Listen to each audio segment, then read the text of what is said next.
Good evening, and welcome to this week's episode of Expeditions for Answers. Tonight we got Mr. Danieil Benoit with the E.C.B.R.O. Founder and all-around guru. He was one of my first that I went to when I had stuff that I wanted to check out. So he was always he's a good buddy. How you doing this week? I'm doing great, and hey, thank you for having me on here. This is quite the privilege here. Well, I've actually had, yeah, that's very sweet. Kissing up will get you everywhere, buddy. But you know, I've been on your show several times, and I've had you on kind of to push a few things and also do, some panels, small panels, I guess. And we did the cross stream that one time when you were launching your radio show, Yeah, that but was I pretty have cool. never formally had you on as a guest, which I'm ashamed of myself. You should have been one of my Nah, first. yeah, don't be ashamed. It's all good. Yeah, I'm all over the place sometimes, but I so know the feeling. So first off, I would like to say congratulations for those of you that did not know. Mr. Benoit here popped the question to a prospective Mrs. Benoit. How is that's right. that?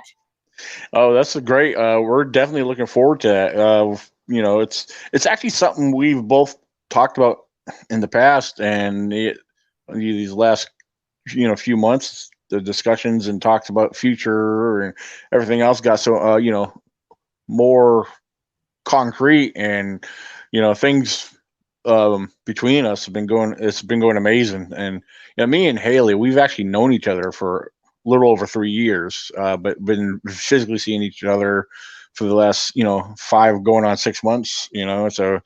Um, so yeah, we know each other pretty well, and we have a lot in common. Surprisingly, we really do, and the main thing is she loves Bigfoot. So you know what? Hey, that's like, to me, that's like a serious plus right there. Like, yes, like I think That's I scored.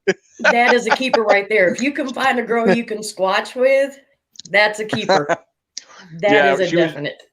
she's been telling me a lot lately because as far as the nicer weather, she's like, I'm ready to go camping. I said, yeah, me too. So yeah, she wants to do a lot of camping this year throughout the summer. So yeah, we got camping coming up at the end of May. I actually have a whole week. I have scheduled off from work where I'll be going camping, and it's public. Anybody's welcome to come out there and camp with us, and we'll do some hiking and exploring and seeing what the woods might hold for us this time of year. Then this is different from your camping trip and convention. This is just you Yeah, going out. yeah, it's a public thing. I actually set up an online event for it because I've held camping outings before, and throughout the years, but the month of May, I'm picking May for a specific reason in hopes to have a rerun or something better of what happened in the May of 2014 when we actually had our encounter. So I'm hoping something might happen. Go ahead and speak a little bit, excuse me, on that, as far as what did happen back then. So maybe we can get some motors running here for people to sign up for that camp out. Oh yeah. Well, as far as the situation, the encounter that actually took place, it was May 3rd of 2014. There was a small group of us that went camping that week, and yeah, it was 6 of us total. So we spent a lot of time exploring up behind where our base camp was, and and just being out there and enjoying nature, keeping it simple. We weren't going out there with an aggressive force. Did a lot of daytime exploring, and then we on May 3rd, after we got done exploring up behind our camp, we came back to the camp. Everybody, basically, we had some relaxed time. Everybody had something to eat, and and we actually prepared for the evening. So yeah, we planned on going out in the evening down to the lake. From our camp, the lake was approximately about maybe 1 mile, roughly maybe a mile, and So as we headed down there in the evening, there was still a little bit of daylight there. We got out down to the lake, and we worked our way down to the lake, and we paired up in twos. And there was good thing was there was nobody at the lake. Surprisingly, there was no one there fishing. Of course, during the week, you hardly have anybody down there anyway. But anyway, so we paired up in twos. We spread out around the lake, and you know, and while we were spread out around the lake, we decided to do some vocals, and because we had radio communication. Each team had a radio communication, and we did some vocals here and there. Nothing. Then actually, the older couple that was at the base of the lake, they stayed down on the peninsula on this little wooden bench that's out there. And I radioed down to Kimmy and asked, it was like, all right, Kimmy, how about a vocalization? Surprisingly, she does a really good vocalization. And as I described to people before what her vocalization sounded like, it was pretty much almost a female version of what Bobo sounds like. If you kind of picture a female doing that. Yeah. Yeah. And she's just she's a small woman, but her vocals went out there. And, so we were all impressed by hearing what she did. And then we all shut up after her vocal, and we listened. And probably about 10 to 15 seconds after silence, we get a return vocalization from over the other side of the ridge. It wasn't close, but it wasn't that far off either. It was most of us heard it. So that was interesting. Now, apart from being spread out around the lake, I know I had one, and I know Tracy Arnold, because he was teamed up with his son. Me and Tracy, we each had parabolic microphones. And so from where he was set up and from where I was set up, we were, on and off, we were listening to the, up around the ridge behind us. And we were hearing some movement, what sounded like some stepping and whatever, but couldn't really make out. At that point, there was no way to determine if it was bipedal. It may have been other wildlife, because keep in mind the evening was set in and it was dark at this time. And so, yeah, because we all had headlamps, and it was, like I said, it was already dark into the evening, and couldn't see nothing. Then at one point, Tracy got on the radio, said, guys, yeah, we're going to have to get ready to head out soon, head back to camp. Because Elijah, his son at the time, I think he was only like 14 maybe back then. So, yeah, he said his son started to get feeling almost sick, or like so nervous and scared that he was getting sick. The cause of that was from what he claimed he saw up on the ridge. He said they saw a red eye shine looking down at him.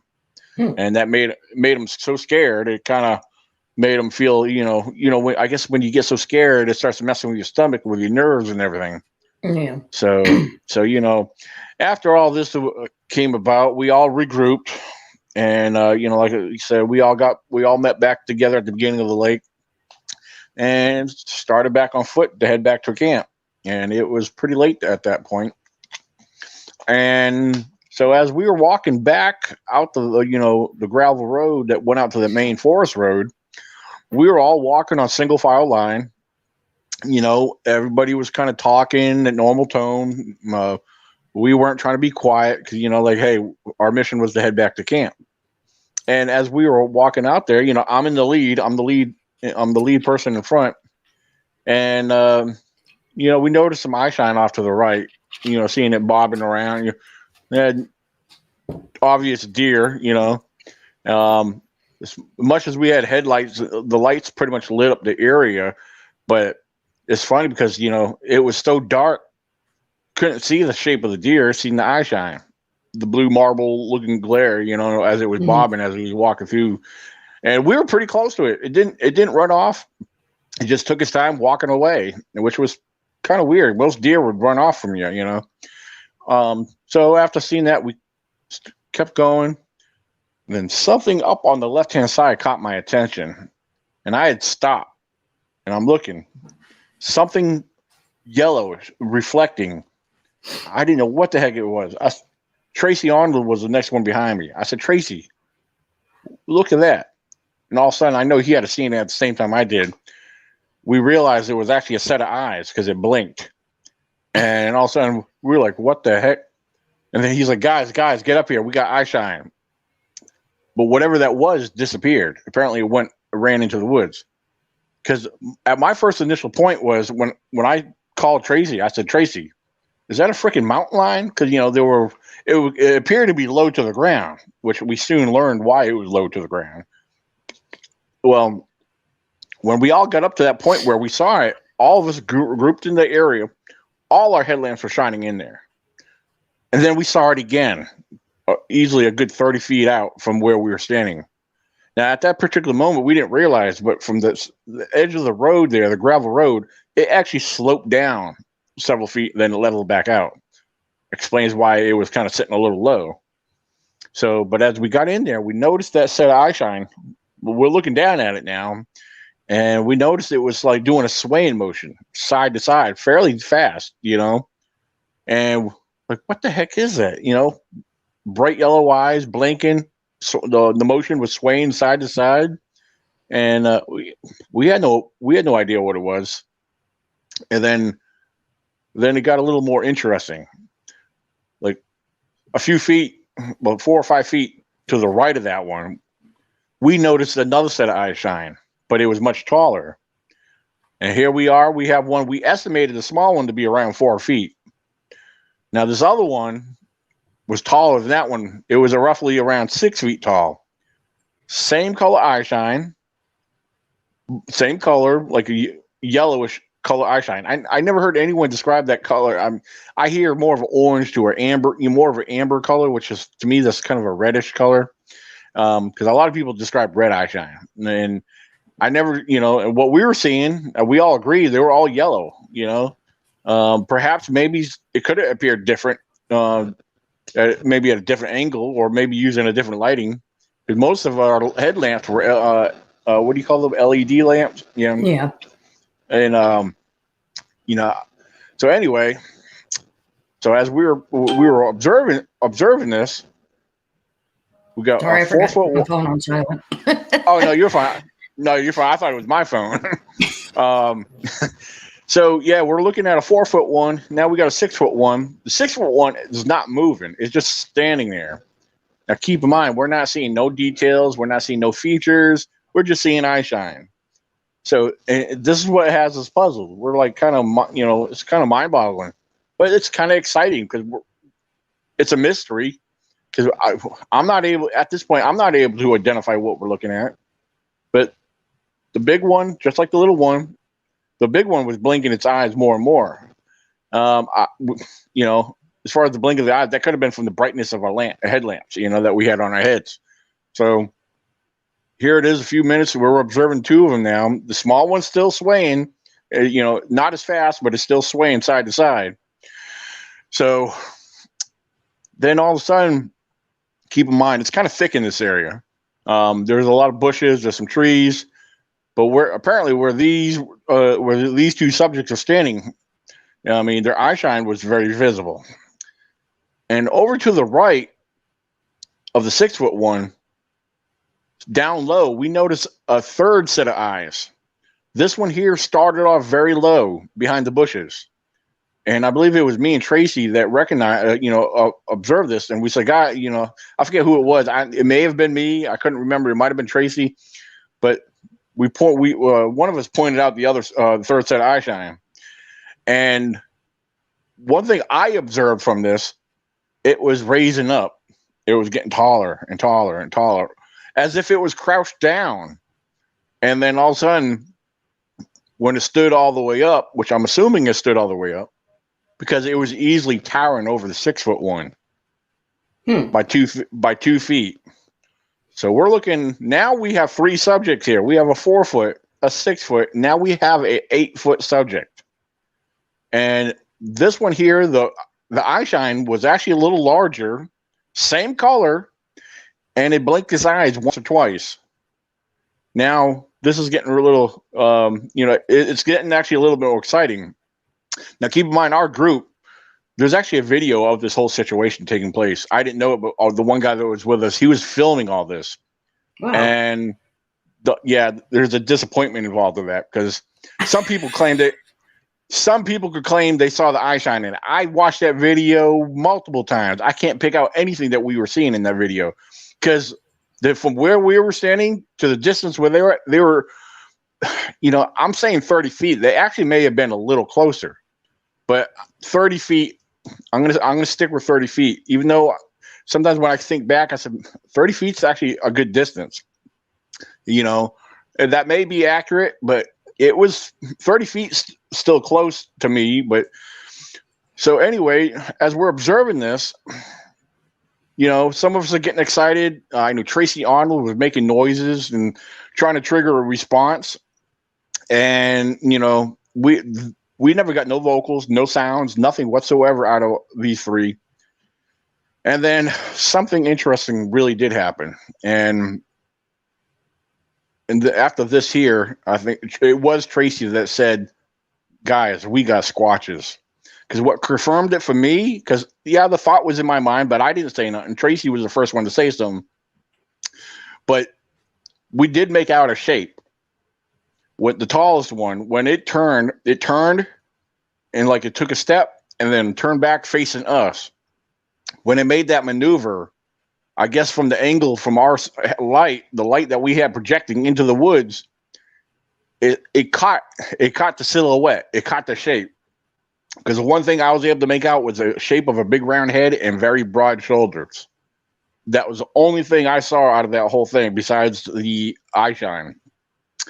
And like, I don't know, like I tell people, I never felt nervous. I never felt scared whatsoever. But this whole time, it was actually very exciting. And, I kept running through my head. I said, am I really seeing, did I really just see that? Tracy Arnold actually backs that up. He did confirm seeing the same thing. And eventually, after all this observation, the three of them turn off and go further into the darkness. And after this observation, after they disappeared, we left and started heading back. And as we were walking parallel with the woods, I know I wasn't really paying attention, but I know Kimmy, the lady Kimmy that did the vocalization, like Bobo, she says, guys, they're following us. Because, then after she said that, you could hear maybe an occasional limb snap on the ground. I said, no, I don't think they're following us. They're just going away. And, but now when we got back to camp, we finally made it back to camp. And then we kind of all relaxed and we were still talking about it. We were trying to debunk the whole situation to think about what else could it be. And, I know all the animals that are out there. It didn't match up to anything that I know that is out there. And then here's another disappointment right here. Me and Tracy Arnold had backpacks. And in our backpacks, we had night vision. We each had our own night vision binocular. Not once did we think about pulling them out to get a better observation. So, we were kicking ourselves in the butt for that. We went back the next day to do a height comparison. Me and what's his name, Cliff Stanley was with us. He was the one that actually filmed it. But me and him got into position where we saw the big one. We stood behind the bushes, and Cliff, he might be about an inch or two taller than me. I'm 6 foot tall. I think he was about an inch or two taller than me. But when we got behind there, and I believe Tracy stayed on the road where we were standing. And me and Cliff, we raised our hands up above our head. And Tracy said, yep, that's about right there where the eye shine was. I said, well, that to me, when we did that there, it confirmed what we estimated. So we were pretty much on point with our estimations of height. And, even though I didn't see physical features, like hair color, facial features, seeing that silhouette and just the observing, I'm convinced that we saw a group, possibly a family unit of squatches, and there's been more and more that's happened in that area that confirms it more and more for me. because I have found a few tracks in there, not in that particular spot, but around the corner, on the other side of the creek. And then in 2015, I was during hunting season, I was camping out. I was the only one in that area, but there was a spot right across from there where I was camping by myself, where I had walked out into the middle of the forest road. I walked out of the camp into the middle of the forest road with a spotlight. Keep in mind, I did not have the spotlight turned on. I didn't turn it on until I got to the middle of the forest road. And the spotlight I had, you pull the trigger on it to turn it on, and I started shining it. I started off on my left, and immediately I spooked up a deer that was just inside the tree line. I didn't see it, but I know there's a lot of deer in the area, so I know the sound of animals when they move. If it's quadruped or whatever. So all right, I spooked a deer, so I continued shining it, and as I got over to my right, around the between the 1 and 2 o'clock position, what I heard next actually had my heart up in my throat.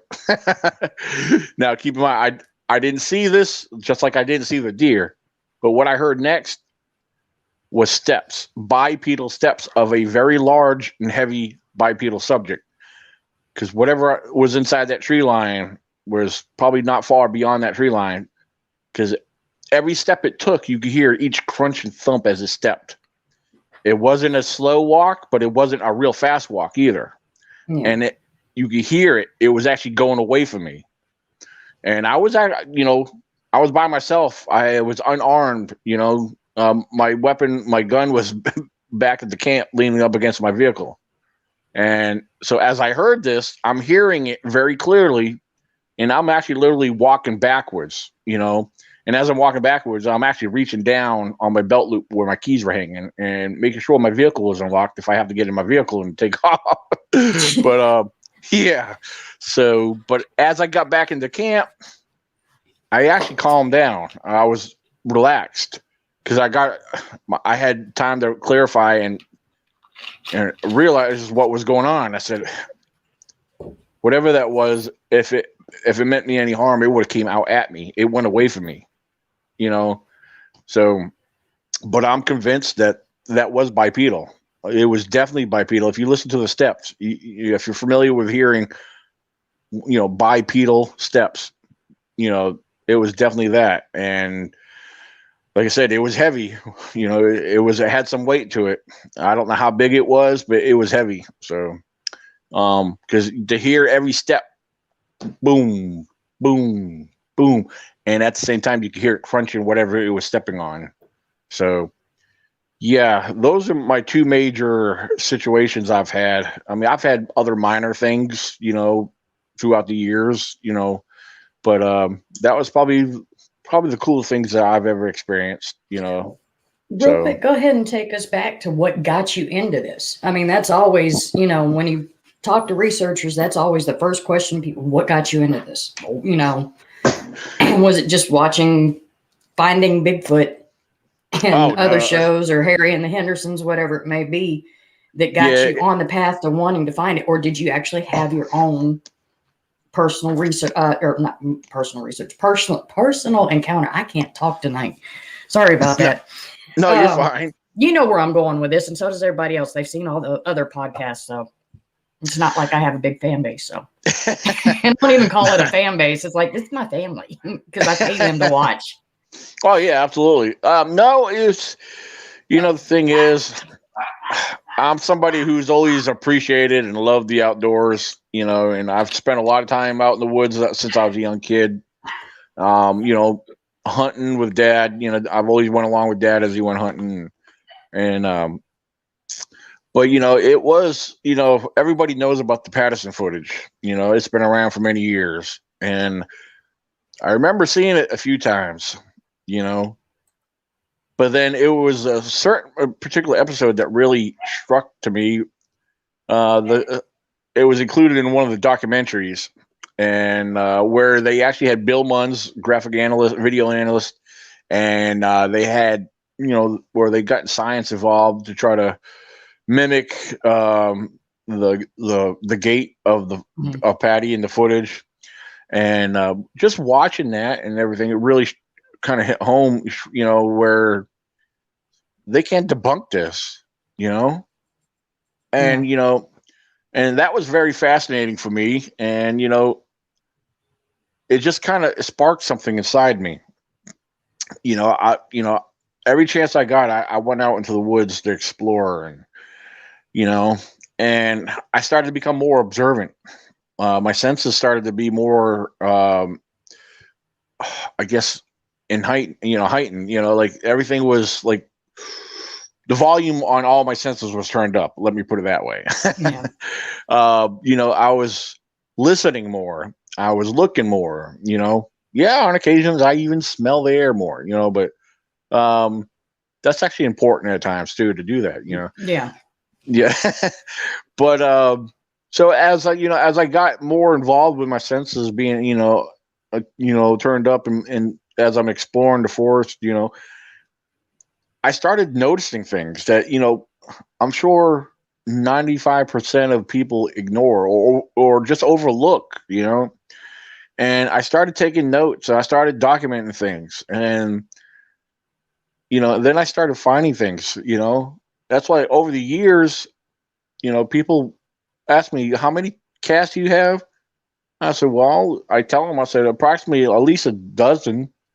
And that's not all from one day of out in the woods. I've been out in the woods for years, and they've come through, through various areas in the national forest.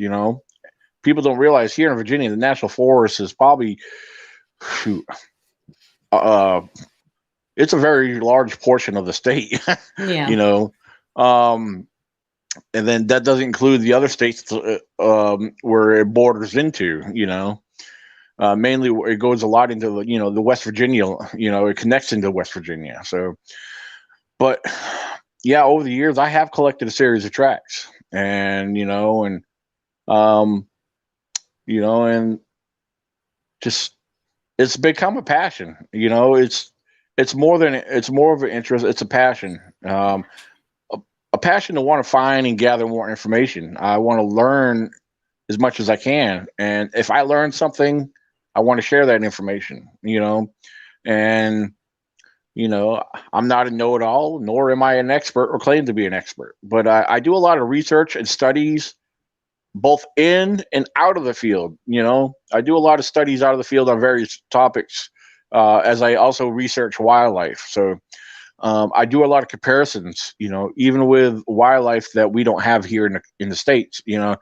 For example, one of my main research studies is on non-human primates, chimpanzees, gorillas, bonobos, baboons, the various types of non-human primates. I like to study their behaviors and learn about their, observe what I can from off of research videos and everything else, and I start comparing things that we experience, things that we find that we like to contribute or associate with Sasquatch or Bigfoot.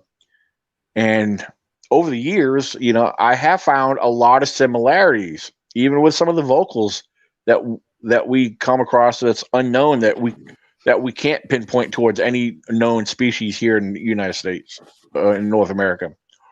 So yeah, I have my way about doing my research. I have my way about finding information.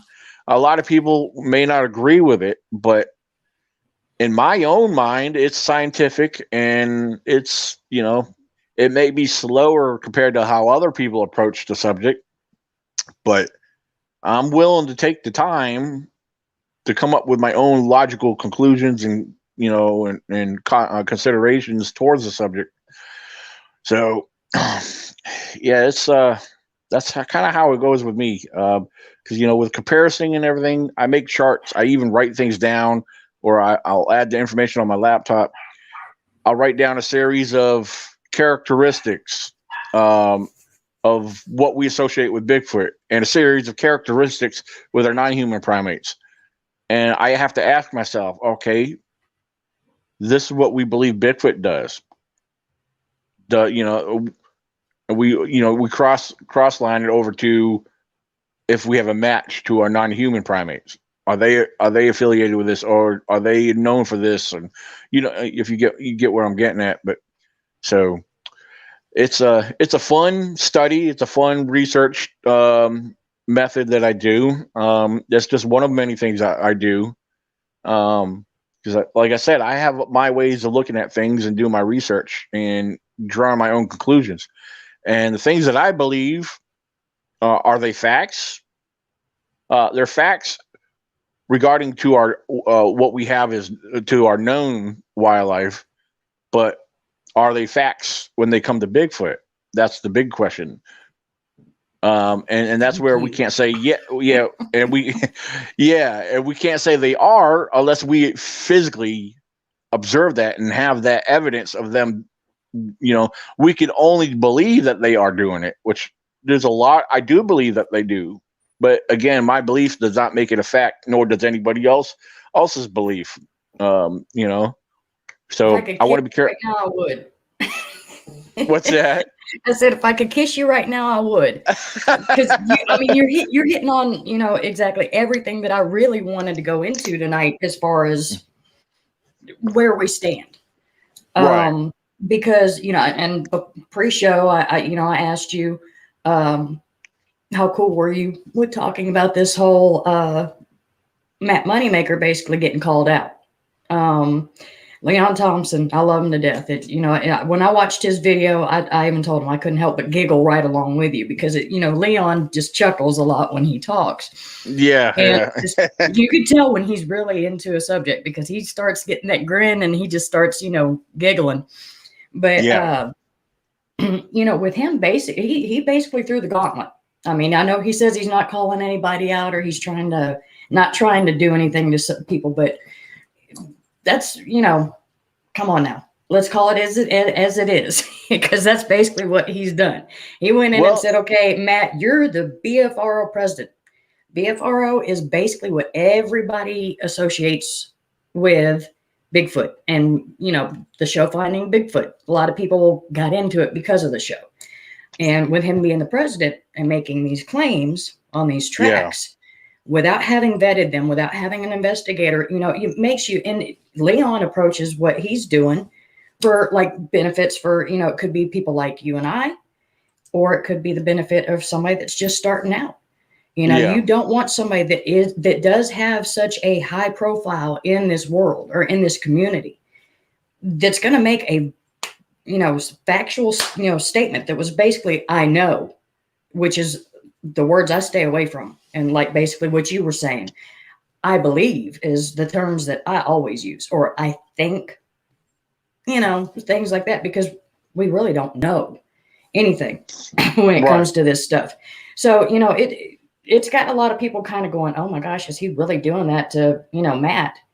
And kind of, from my standpoint, I'm like, yeah, go get him, because you got people out there that really haven't been doing this long enough, and they're sitting there hearing mind speak, they're hearing wormholes, they're hearing interdimension, and they're sitting there going, okay, wait, am I way out of my, did I just step so far out of my comfort zone that I don't know what I'm doing? Right. So that's, I like to keep it to the basics. I mean, my God, the proof is in the pudding, and none of us have cleared our dinner plates. It's basically, we have yet to get to dessert, because nobody has come close to the Patterson-Gimlin film. And this is almost what Matt was basically putting these tracks out there as. Now, if you're a hunter and you do live in snow and you see, you're close to moose or what, you're pretty familiar with what wildlife leaves behind. Yeah. But, and the pictures were kind of vague because they were at a ground level. It wasn't up over them, where mostly you do find pictures of Bigfoot tracks being, taken as an overwood view. But, that was one thing I wanted to get into with you is, when you get asked that key question, how do you go about researching them? Do you honestly, can you give people advice on it, or are you, I feel like I can't, I'm afraid to. Well, what I tell people, first of all, let me back up. With as far as the snow tracks go, I wanted to make a quick short statement about that. A lot of people realize this. A lot of people that observe even their own tracks in the snow and observe them a few days after the snow started to melt should be aware of what they appear to be, because people got to understand when snow starts to melt, you know, around the base of where the track was, the main firm part where the track was actually imprinted, that's one of the first areas that's going to start melting and expanding. As it melts, the track's going to appear bigger.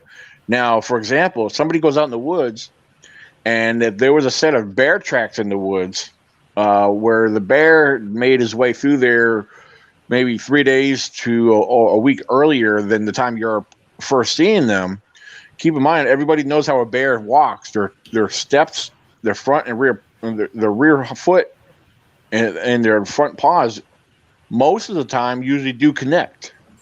Yeah, I can't remember the percentage of the time that it will make that hind step into the forestep. So, but even when they don't connect, even if they're right there together and they're just maybe say even a half inch apart, when the snow starts to melt, it's going to appear to be one giant track.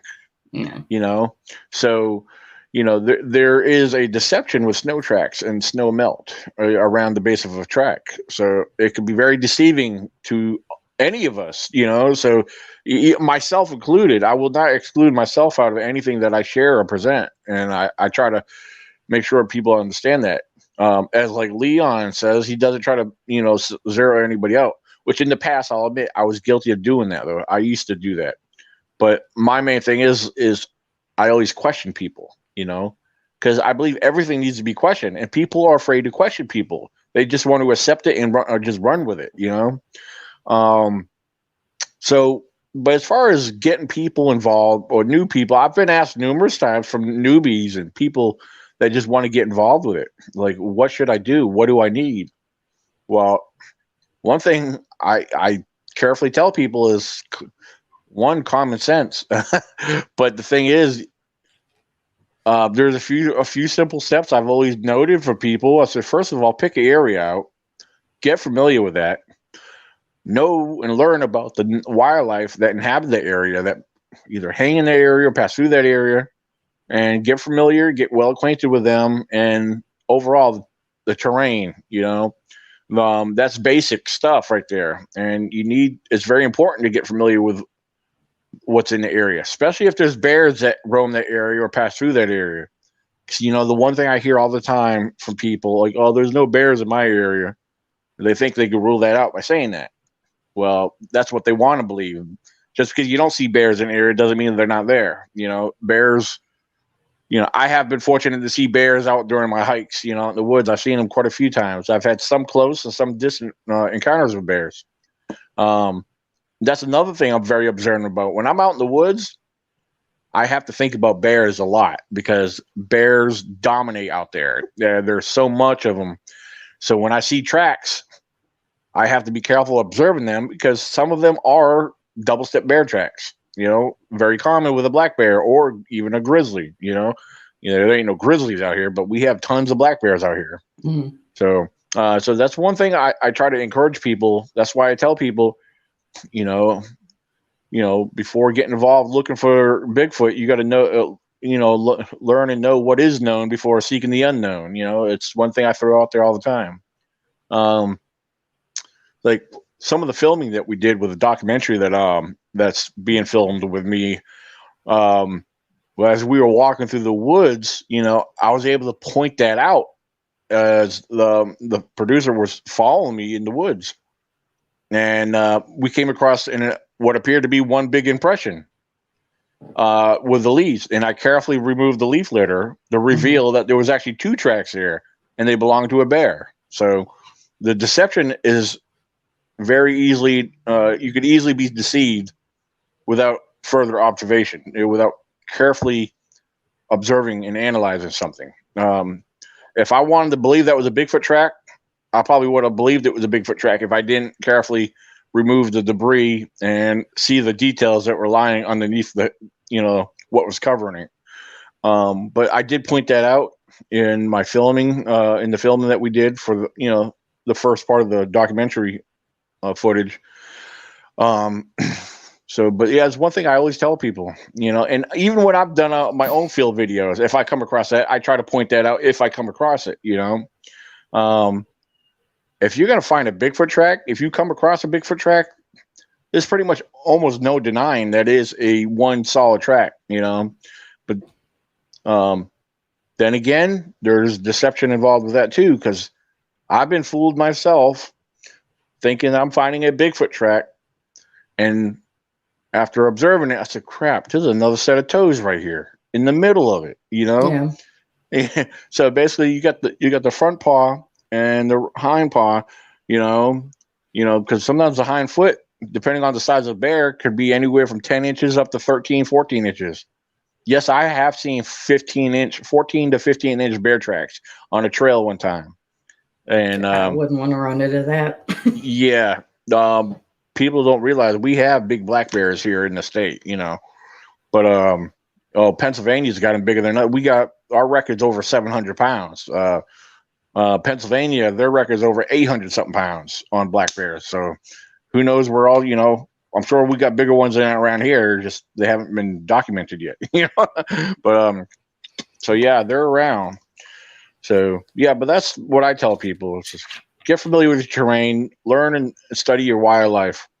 And the biggest thing is when you go out in the woods, get Bigfoot off your brain, because everything you point at, everything you want to associate Bigfoot with, stop, because there's a process of elimination that we have to keep in our mind when we're observing something that we come across.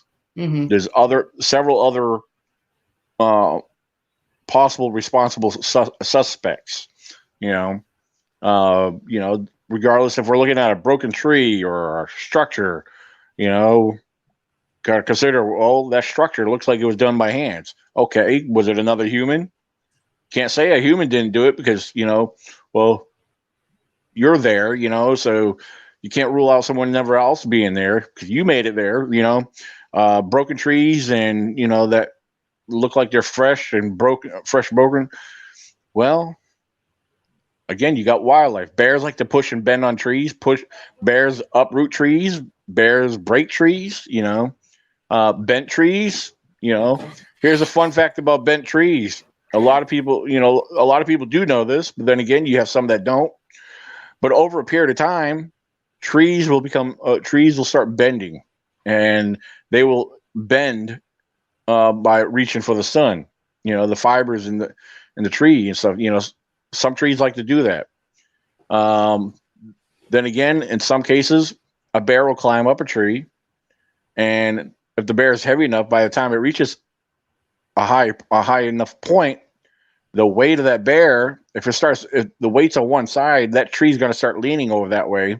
Mm-hmm. Then you're going to have that bear is still going to be clinging onto that tree, and unless it drops before it makes it to the ground. But if the bear is heavy enough, what's going to happen to the inside of those fibers as that tree bends over? The fiber is going to stretch, mm-hmm. And in some cases, the tree will most of the time spring back up. But then again, it may not always be the case. Then you got weather, snow, ice, and the weight.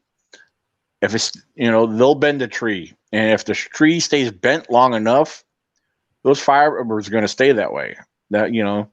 So there's a number of different factors you could consider, and when you're observing some of this stuff. So there's other known factors involved. Bigfoot should be our last consideration, our last conclusion. That's one thing I like to tell people. It's easy to give Bigfoot the credit, but I believe it's an error because we're neglecting all the other, possible suspects. Because you want it to be Bigfoot, right? Exactly. Essential. Yeah. I know how that feels because I'm not afraid to admit when I'm out in the woods, I want to think Bigfoot did it too. It's easy to do that, but we can't do that. So yeah, this one thing that I was talking about with somebody last week when I had my Class A sighting. That was one thing that resonated so deep with me as far as it being real, was because I was at work in the middle of a horrific thunderstorm, electrical storm like you wouldn't believe. And I even questioned myself, why would I be thinking about a Bigfoot standing there when my mind is on making sure that the safety of my inmates is secure, that we're going to be able to move them to the storm shelter. Bigfoot, furthest thing from my mind, especially since I wasn't really in the field at the time. And, when, like you were saying, of course, we need common sense. One thing I definitely throw in there is don't think you have to be quiet, and don't be quiet, because you bringing up the bears, because put it this way, no, we don't know this. And, Pat is like, I know. When he said, I see my bays on there, I was like, I'm going to go ahead and give that to Daniel, because I know it's not me. Yeah, I know. I just looked at the chat. Pat's having fun tonight with us. But yeah, I was going to bring up singing in the hills, Pat, but you have the bears, and I even had a member I believe it was in my group this week, that posted the question about,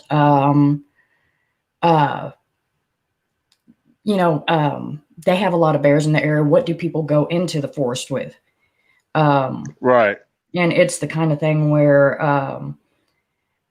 some people say, I don't, whatever, because it chases them off or this and that. And I'm like, best way to worry about the deer or the bear is make noise, because as what we believe, it's not known, but what we pretty much figure is when you step into the woods, Bigfoot knows you're there. No matter how sneaky you're trying to be, no matter how much you try to stay quiet and whisper and whatnot, all you're doing is cloaking yourself. And I used the key phrase, didn't I? Cloaking. All you're doing is hiding yourself from a bear or any other potential predator that's out there. And you're not bringing the Sasquatch any closer. So go ahead and, do this whole, I don't know which one you're on, buddy. I'll keep shuffling you through. But gosh, what was it? Yeah, they're always going to know. I love these, the shows that have people, they're talking like this to the camera. And I'm like, you're already found out, dude. You're there. They know you're there. You want to make sure the cats, the bears, they know you're there. And the sure way to do that is make noise, because instead of having to face them down in a confrontation and worry about using your weapon, because you don't want to kill a bear in the first place, unless it's something you're having to survive off of. You want them to know, because 9 times out of 10, when they hear a person coming, they hear that noise, they're going to take off in the opposite direction. So, there's so many different things that, between us, we can go about saying, do this, don't do that, whatever it may be. Yeah. Now, you've been doing this for 10, you founded E.C.B.R.O 10 years ago, right? Yeah, hold on. Give me one second. I'm trying to get rid of my echo. Okay. Because I have 2 windows open up. Yeah, let me kill this other screen and get you out of here. Get rid of the other one, because I'm here. I'm getting feedback. That's what I probably figured it was. I'm boosting you from the studio, sir. Yeah, the one you brought back. Okay, I think you got it. There we go. Yeah. Awesome. Yeah, I couldn't get it taken care of. So, yeah. Now, keep in mind, I was listening to you, but I figured you were. Yeah, I was trying to work with that. So, I missed the main point that you wanted me to talk about. Pat, he cloaked once from you in Harrisonburg. There's always got to be a smart ass in the group. Thanks, Pat. See, that's what messed me up. It knocked me off when I was trying to click and look at the chat, but that's what messed me up. So I'll leave the chat alone. I'll let you pay attention. That's what, if you see me like kind of grinning and, doing this, it's because I'm keeping up with chat, and yeah, blame it on Pat. Blame chat on Pat tonight. So if I look like I'm not paying attention to you, even though I am, it's his fault. He's a typical troublemaker. Mm-hmm. Even without me actually having, I had the one show with him, promoting his idea of what to do. But other than that, messages like, when are you going to have Pat on? We like Pat. Pat's funny. It's like, okay, we don't even have to talk Bigfoot. Just let Pat be Pat for an hour or so. Yeah, there you go. Yeah. Oh, by the way, talking about Pat, I don't know if you know this, but Pat is actually going to be one of my speakers in June at the Virginia Bigfoot Conference. Cool. So yes, indeed. So looking forward to meeting him in person and hearing what he has to say. So knowing Pat, he'll probably get up in front of everybody. So I don't know why you guys are here. Bigfoot's not real. No, I'm just knowing Pat. His super objectiveness. Since we were going back to stuff, as far as, and I agree with you on that part where, once you're doing this, you do have somewhat heightened senses, but as a hunter, you have heightened senses anyway. You're really listening for things and whatnot. And somebody brought up a really good point to me the other day that I really never thought about was, did I ever look up at a huge X formation or an A, out in the woods and ever once question why it was there, in stick structures. Now, I know if I came to something that looked like a shelter or a lean-to, yes, that would be something questionable. But when I was hunting, I mean, if I can't remember if I ever walked across stuff like this. Well, perhaps you probably have, but just never really took notice of it since here's the thing with what we associate Bigfoot with, it's people over the years started sharing this information, sharing photos, and making claims that this was Bigfoot related. So now we all, it's like a domino effect. The Bigfoot community has grown a great deal over the years. And so everybody's using the early, whoever started all this as an early example, and they're, somebody took the lead and now everybody's following suit. So basically, one person jumped off the cliff and everybody is following, that's basically what's going on here. But here's the thing, like I was talking earlier, Bigfoot structures, formations. Now, when I'm out in the woods, if I find something that appears to be fascinating, yeah, I'll take pictures. I'll share those pictures. I do that. I'm not afraid to do that because they do look fascinating. I call them nature's art, regardless if they're Bigfoot related or not. Could we say Bigfoot did them? Yeah, we could say that, but does not make it a fact. That's just our speculation. There's no proof that Bigfoot did it unless you observe them building something and putting it there. That's the only way we're going to say as a fact. I have information.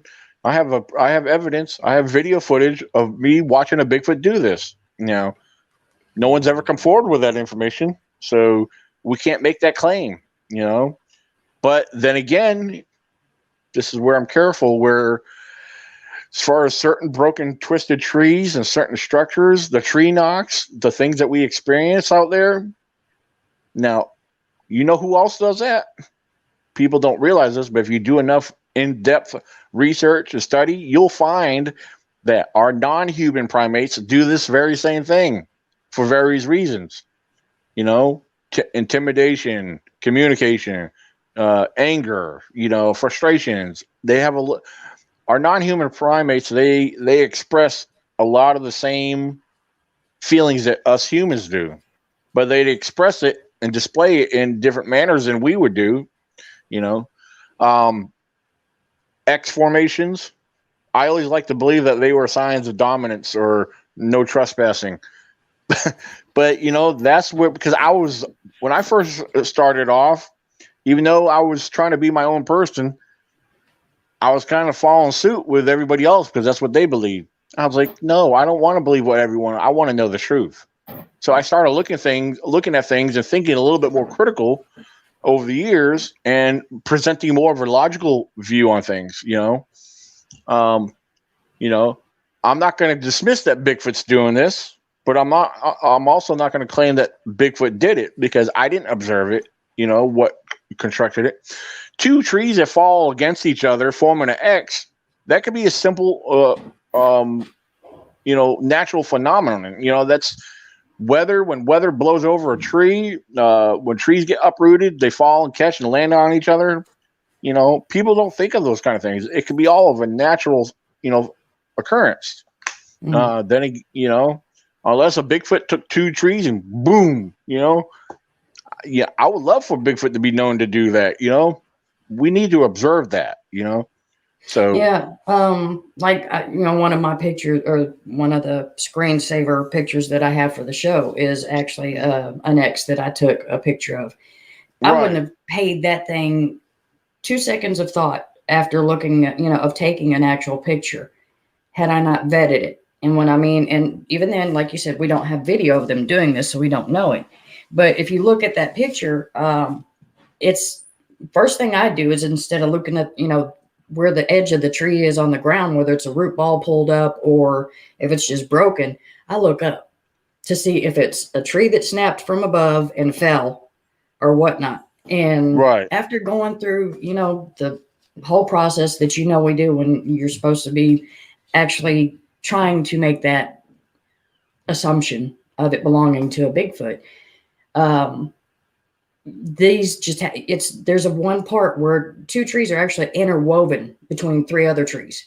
Yeah. And I'm Yeah. like, Oh, yeah. that is the kind of thing that we look at that, as a researcher, okay, nature, it would be really hard for two actual trees to get woven going through 3 different trees in the opposite direction.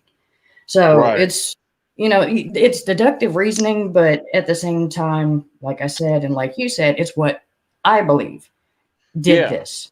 You can't come up and say Bigfoot did this because that's what they're known to do. And You right. know? And with that being said, like regardless of what I believe or what you believe, like I'm not going to say, Ashley, you're wrong. Based off of your belief, I'm not going to tell people they're wrong on that. But what I would do if it's something you believed in and what I may not believe in, what I would normally do, I like, okay, well, Ashley, explain that to me. What makes this? Please explain your belief. That's the way it's supposed to be. People do get And that's offended. right. If you It's like, ask, if you question them about anything, if you post a blob squatch and you're like, I don't see it, they get offended. Because right. it's just not an immediate thing for you to see. Yeah. I mean, I try to be careful because I have questioned quite a bit over the years, and I ask people, well, if I make a claim, if I present something that you don't agree with, well, question it. And maybe they're not understanding it. So maybe I'll try to find a different way to explain it, But it's the same thing with anybody else posting something publicly and making a claim on it. And I have questioned it, like, and I understand where people come from. They are going to defend what they present, especially if they are making that claim. But one thing I am proud to see that, some people that I do follow that I like to believe they're fairly new, they are actually presenting things a little bit more with questioning it among themselves and also to others when they present it. So, which is smart because they're not coming out with a claim. They're like, well, guys, I found this. This looks, what do you guys think? Something like that, I'm not sure, but this could be, yeah, that's what we need to do, Like, so if I post something, or if I film something, like, especially if I'm doing a field video and I come across something and I have to look it over before I start filming it so I could actually explain it while, when I do film it. And so I'll start doing my filming. And if it's a broken tree that's, joined and crisscrossed with another tree, I have to consider the age of that tree. If it's a fresh green tree versus if it's an old tree that might have some rot or or decay in the middle of it. There's a number of things, the scenarios you have to consider when observing structures. Another thing, you were talking about trees being woven. Now that's something I find very fascinating because one thing I have come across on a few occasions, it's not often, but I actually got pictures of them, is when you see several different trees. Now, one would say, "Oh, they were grown like that."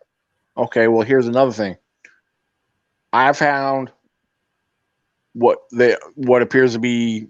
I'm not going to call it a nest because it's up off the ground. You got other trees coming up, and you can see how they're woven together, and you have other parts of trees that are crisscross and woven in them that don't belong to anything in that area. Mm-hmm. So then you're looking at this like, wow. You're looking around, okay, that don't belong to that tree. because these trees are the same. Where did this come from, and how did it get put in like that? Yeah, clearly, I would have to say it was the work of some kind of hands, because it took if you ever try to observe something that's several limbs woven together and you try to dismantle them, pull them apart, well, they're pretty well constructed in there. Some of them can be pulled out, but they don't come out that easily. So yeah, a bunch of trees and limbs woven together, that there will fascinate me right there. That there, I do believe there's some intelligence involved right there.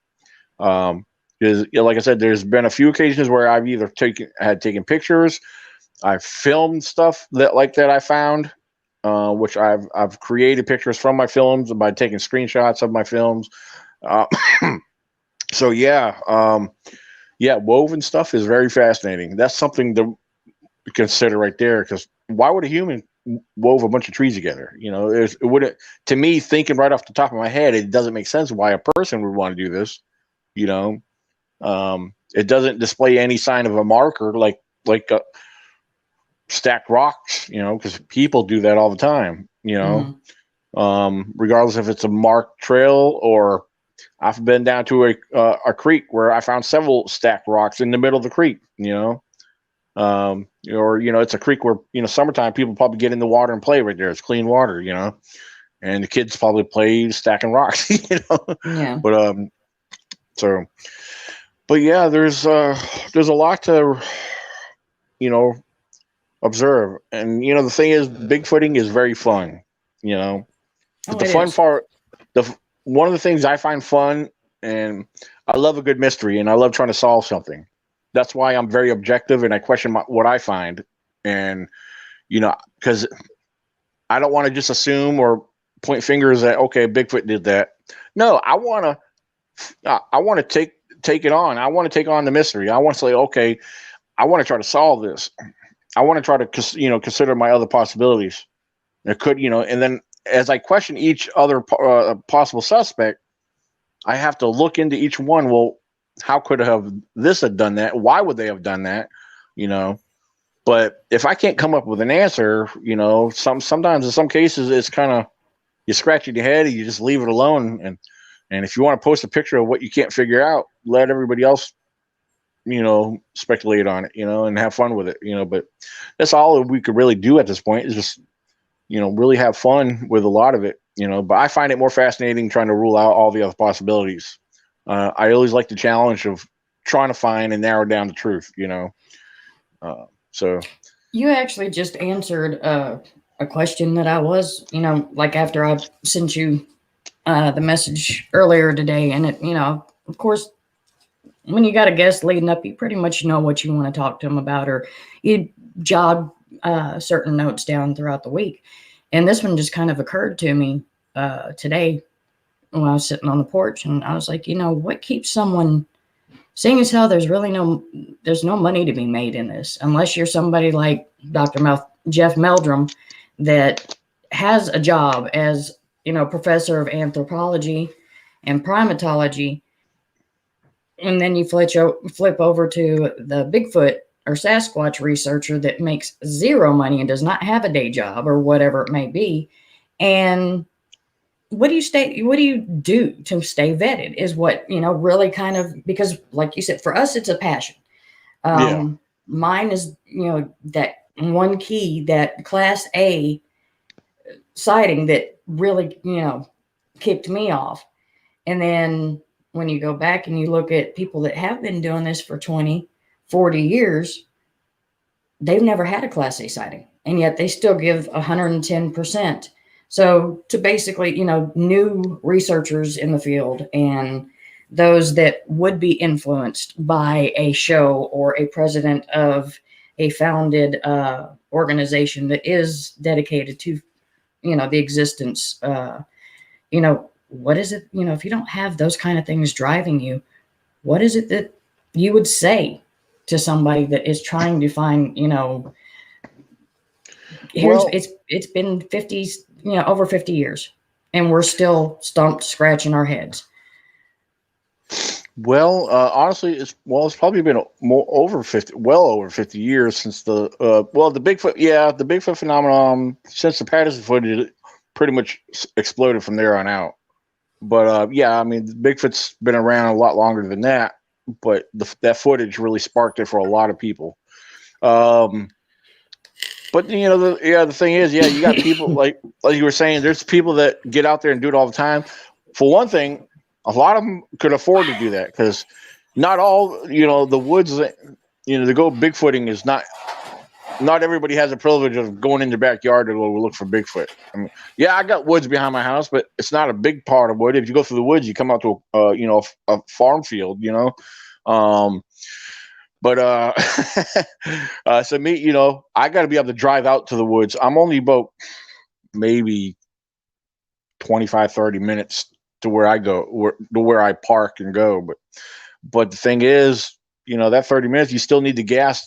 You got to consider, could I afford to ride out there? The other thing is, what, you got to, are you going to have a free weekend? Because I only get to do it on the weekends, if anything. Like me and so many others, we have to work during the week, and yes, I have vacation time, but I got to use that sparingly, and like I said, I have a week coming up here in May, which I look forward to so much. But especially this time of year, it's easy, yeah, it can be disappointing when you're used to being out in the woods all the time. Like right now, I'm hurting to be out there. I really do. I'm looking to get out there as soon as possible. But I don't know if, I mean, for those just getting started, I mean, just start somewhere. Just get out there, whenever you can. I know for us that only get to go out on the weekends, yeah, we've been declared as weekend warriors, in the Bigfoot world. And you and But I do actually represent two different aspects of, or ends of the spectrum. You've got that 9 to 5 job. You've got that where during the week, you've got to be at work. Me, yeah, I don't, and I wish to God I did, but with my seizures and whatnot, no, I can't. I got to pick yeah, and choose my days and my times to go camping with according to making sure I feel good. And you get colder than we do, so I don't want, if it gets cold down here, I don't go out. oh yeah. You're also Well, just like Leon did his video from sitting in the snow. I'm like, dude, go inside by a fire. It's making yeah. me cold. Don't just sit out in the snow as it's falling off a tree behind you. Go inside. Yeah. Well, if that's another thing in various weather, I've been out in the rain and everything exploring out there. But if you're equipped with your gear, if you got the proper weather, gear equipped for that, whatever kind of weather you're in, normally it doesn't affect you. I mean, I've been out hiking in really cold weather, and when you get out to moving around, yeah, as you hike, yeah, your body's circulating and developing that heat, your blood circulating. And there's been several times where I had to be out there and shed layers, just for a little while just to get cooled down, and it's already severely cold out there. But I know I like just a few weeks ago, was it? No, it's actually a little bit longer than that. About a good month ago, I went out hiking, and I had me a nice hike, and it was cool out. I hiked up a ridge and went up another one and came down, and before I came all the way out there, I had to stop. I was like, "Phew, it's hot," and but yeah, weather. I don't know. It all depends. Summertime, I don't like hiking too much in the summertime. If I do, That's my which time. yeah, I don't mind the well, sweat. here's the Shit. thing. I do explore in the summertime, but I have, if I stay a lot more near the water sources. That way I could drink or cool off if I have to. That's Mhm. another thing people can consider. If you are going to hike during the real hot weather, Bigfoot's not going to be moving around. Your deer come out more in the early mornings or even late evenings when the temperatures are Mhm. dropping. Yep. And so that's another thing. You got to ask yourself: does Bigfoot get hot and sweaty and, and vulnerable to the heat like we do. I mean, I believe there's a good chance he does. Then again, in the cold weather, they adapt like all the other wildlife do. So I have to consider, and this is one thing I've come to a conclusion on based off of experiences and encounters I've had. Most of the activity and the encounters I've had happened during the early to mid spring or early to mid fall. Mm-hmm. Why? Because think about the temperatures around those times. May's going to be kind of in the middle. It's going to be mild warmth. There's going to be warmth, but it's not going to be so cold where animals got to stay warm. But I believe it's a comfortable time of year where they get to be moving around more. And then in the summertime, if I was a Sasquatch, I would stay near some, in a rock ledge cave where it's cool and close to a water source, So then again, where the deer are bedded down, probably in a shaded area. So the Squatches, any kind of predator, most of your apex predators hunt during the night anyway. Mm-hmm. So that's when your prey is moving around and your predators, when your prey is moving around, your predators are going to be on the move. They got to feed too. So those are things you have to consider. Bears, on the other hand, bears will be moving around. Bears do move around during the daytime. I've seen them quite a bit during the daytime, but then again, they get very active at night. Mm-hmm. And that's another thing. I believe the Sasquatch is the same thing. So, that's what. Yeah, I was going to ask you. No, he froze again. Yeah, hold on. Yeah, my phone did this. All right. You're good. Can you hear me now? Yeah, you're good. I could hear you the whole time. It was the your visual that froze. But yeah, I guess here I would say, as far as just right here by my house, I hear them. They're more vocal during the winter. This winter, not so much. I don't know what's going on because I've heard a lot of the same thing from some other people that, Jeremiah Fountain even said that his activity changed where usually they go away for the winter, but it seemed like they're back or they're staying through this winter, even though he's, upper state New York and pretty cold. And then we've had a colder winter than normal down here in Alabama. And like during the summer, I've got the lake right across the street. Yeah. I figure they're going to be around a nice body, a source of water. And whether it be for cooling down purposes, drinking purposes, you name it, or following game, whatever it may be. Right. But, and this is what I like. You and I are basically throwing theories back and forth at each other when, instead of making those claims. But that's one thing, and I always thought that I had that respect for you. Because I guess it's been what? I think it's going on 3 years that I've known you, that we've actually been corresponding.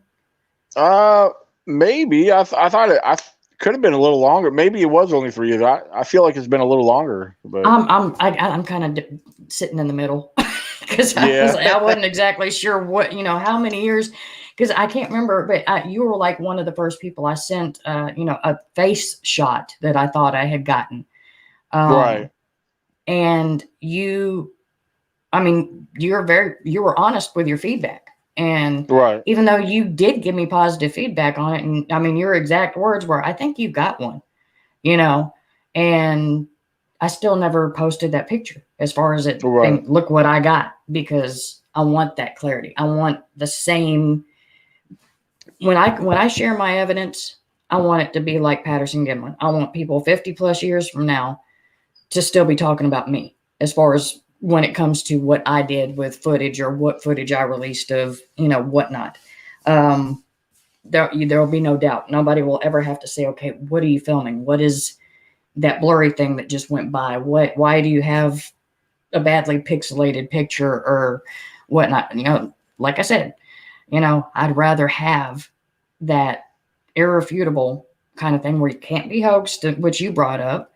And then you go around, if you look at the 60s, what's so funny is you had the race for space between Russia and the US, which captured the minds and interest of everybody. And then here in the late 60s, not only were we running for the moon in that race to space, but somebody comes out with this weird video of something that looks like a typical, like a gorilla that would make anybody that didn't think about Sasquatch, even though we did have a president that claimed to shoot one at one time, and here we are still 50 years later discussing, we've hit we proved the point with the race for space. We've been there, we've been to the moon. There's still more to go, but it's not like a competition like it was back then.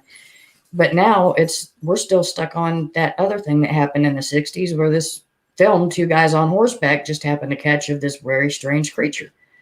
Yeah. So, and that's what I think, one thing that kind of intrigues people or kind of keeps some of them going is the wrong reasons. They're being the first one to finish their dinner plate. Going back to what I said before, they want to get to that proof in the pudding and share their dessert with everybody, which to me, that's the wrong reasons for it being a passion. Like, but that's my opinion. Right. You know what everybody says about opinions. So. Yeah. Oh, yeah. We all have one. Well, hi, Jeremiah. Did you hear me mention you or something? Look, Jeremiah Fountain just popped up. He's like, yep, Roosevelt. I'm getting stalked on comments right now. Oh, cool. Yeah, I'm not going to attempt to look at comments. Like I said, I don't want to mess my screen up anymore. So no, you're good. You're good. Put it this way, when some come through, there was, because like I brought up that other one, there was one that I wanted. I'm glad you actually brought that up. And no, I'm not talking about Pat's. Oh, this is the one that I wanted to get you to ask her. David Bagwell was, I think it's strange that there are no other primates in North America. What are your thoughts on that? Because according to us, it's from the movie Project X, or, where they released all the monkeys in the swamp. So. Yeah. Well, here's the thing. There's actually scientific history documents that there were primates once in North America. Much of North America at one point, especially up in northern Alaska, and there's been tropical plants and stuff found. There's been evidence of what do you call those trees? Palm trees up in the great north, up in northern Alaska and in other areas up there in the northern continent of our North America here. And so down in Texas, if there's actually research, there's actually been remains of small primates found in Texas, which would make sense because Texas is a warm climate. So a lot of people believe, that there has been other species here. Then as the temperatures have changed and, certain animals adapted and survived, and the others may have just died off. We have all kinds of discoveries that happen here in North America. I mean, we have dinosaurs that once roamed this part of the continent, so, there's so much. Why not rule out the other possibilities, Gigantopithecus was mainly known for out there in, in China and different parts of Asia. So, of course, a lot of those climates, there's a lot more warmer climates. But then you have mountain gorillas out in the Himalayas, cold climate. How are they surviving? Key word is adaptation. They adapt, perhaps maybe that may have been part of their environment or habitat for many years. But I don't know, as far as why we don't have no other primates now, good question. We only know that most non-human primates survive in zoos right now. You hear, but that's the only thing I can come up with. Yeah. I'm gonna put this one up there. That's actually Nikki. She was wondering what you mean by the palm trees being in Alaska. I know because there. I mean, I will say this real quick for my answer, but I definitely want to hear yours. Like having lived in Florida, I've also lived in I was a military brat. Sago Right. palms grow in different areas. Your gosh, pretty much any like yucca plants. They're actually a form of palm tree or palm plant. Oh, okay. So, you do have the different species and types of palm that you would find where you don't consider a tropical area. Yeah. So yeah, it varies on the species. So I didn't know that there were actually palms found up in Yeah. Alaska. So Not recent. This wasn't recently, but through some of my research and some of the things I've come across and read, that's been documented. Yeah, palm trees up in northern Alaska, small primate remains in Texas. So who knows where else we might have, remains of some whatever else out there. It's just a matter of time. Uh, Now, Bigfoot. Let's entertain the thought Bigfoot is some type of primate, which that's on my belief. I believe Bigfoot is some type of primate, but unclassified to science and unclassified to us. Regardless if you think he's human, us as humans, we're considered human primates. So, again, I do believe Bigfoot is some type of primate. You know, again, he is not classified to what type of primate he may be. But when I was talking earlier, how there is a lot of similarities when I cross-point the similarities between non-human primates. So is he somewhere in between? If I had to give more of a definite answer to what I really believe, I believe he is a primate of his own kind. You know, so if there was anybody of the human side in him, I would like to believe, or anybody else should believe, that they would have enough intelligence to evolve more intelligently along the lines of building fires, building manufacturing homes, being part of developing technology. That's a little extreme to say that, but but to be more advanced than what they should be. You know, um, I just lost my train of thought. and and the thing is, I swore to myself I was like going to be hanging right there with you on it so I could help you out but me and you do the same thing. It's like as soon as you say I forgot my train of thought, that's when my train of thought goes, okay, what was I talking about? Well, actually, I was actually leading up to something, which I was going to gradually get into it. But, back to anything, the thoughts of Bigfoot being a primate. My main thing with primates here, Pacific Northwest is considered a rainforest. What's one thing we know about a rainforest in the soil? The soil is very acidic because of the heavy rainfalls it gets. So the soil becomes very acidic. The one thing about acidic soil people don't realize, and this is the same thing in the jungles that like the Amazon, for example. Anywhere there's a rainforest where they get heavy rainfalls and where primates may exist. Well, one thing about a primate, or especially non-human primates, when a primate dies and their remains are left in wherever they're left at, in the soil or terrain, whatever, and these soils that are heavily acidic, one thing about a non-human primate's bone capacity versus a human bones, the density of the bones, our humans' bones are more preserved versus or compared to a non-human primate, where the bones in a primate break down. They break down and dissolve a lot quicker than a humans would. Human remains usually preserve for years and years and years, and and it all depends on the soil, because some soils will preserve the remains. Then it's quite the opposite in some soils where it will, it will break it down and dissolve.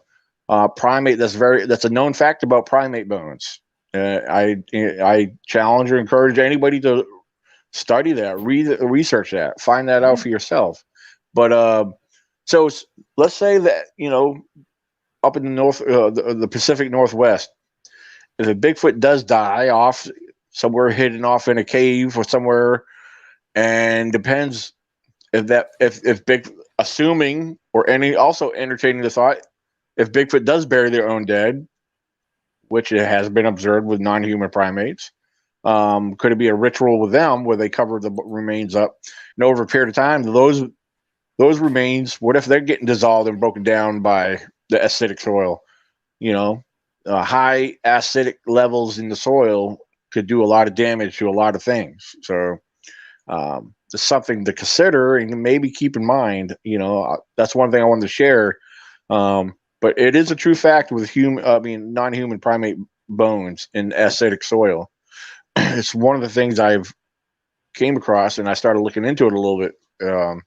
So it's an interesting, fun little fact, to keep in mind. And along with the theory that Bigfoot might bury their own dead, it's also believed. I believe that this, just like a lot of other known predators, like your bears, your mountain lions, when these species, when they become ill, they go into hiding.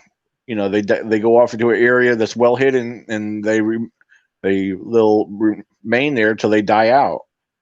And when these apex predators die, one of the reasons why we don't find the remains, because again they go into hiding. Hiding wherever they stay in secret. Places that we probably don't know about. I mean, mountain lions probably has, they probably have dens, because when people think of bears and caves, that's not always the case.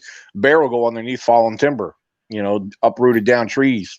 They'll go underneath of it, and they die off. They use them as dens, or they may use that to die off under, And then you get all the other critters and all the other animals of the forest that eat away at the bones and spread them all out, and who knows where they end up at. So there's a lot of different factors when it comes to remains of any animal. Just like the remains of a deer. You come out in the middle of the woods, and you come across these deer bones. Not all of them are going to be there, because you got other critters or other predators that scavenge it off. But I'll tell you another fun fact about bones in general. It doesn't matter what animal it is. You're out in the woods. Deer bones, for example. I've accidentally come across deer bones by kicking them up in the ground where they didn't, they develop growth and moss, and if they're in the ground for so long, nature takes over. A lot of times they get covered by other debris and leaf litter. And then if the bones are there long enough in a damp, wet area, you got a lot of growth that will develop and cover them. So a lot of bones are, become hidden over a period of time. Nature does a lot of mysterious things out there. So a lot of little things to keep in mind. So, but yeah, and I'm glad you actually, threw that out there, because I mean, when you started going somewhere with like the acidity of the soil, you're sitting there talking about how it attacks things, and then what's going on in the back of my mind is actually plants thrive in acidic soil. As long as it has that pH, the good pH balance of it. But the more acidic, the better. But you can make it too acidic, those kind of things. But that's one thing. If you buy a new home, that's one thing that is kind of soil pisses you test, off, because they take the topsoil off and sell it at to somebody to do home and gardening stuff or whatever, and they leave you with basically just dirt and clay, and it takes you for so long to get that soil back to a good luscious greening if you go from scratch instead of bringing sod in or whatnot. So no, I greatly appreciate you for putting that aspect on it, because it just. Oh yeah, absolutely. So, but yeah, that's we're coming up on and we're actually on an hour and a half now. So, final thoughts, and go ahead and throw out your information again there. I know when I did the thing earlier tonight, I did do a tag for the actual E.C.B.R.O.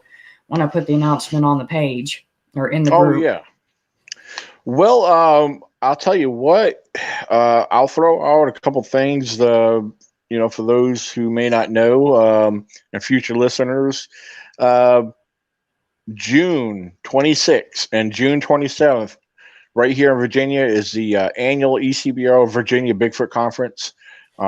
We have our speakers already listed and noted. They're on our E.C.B.R.O. annual Virginia Bigfoot Facebook page.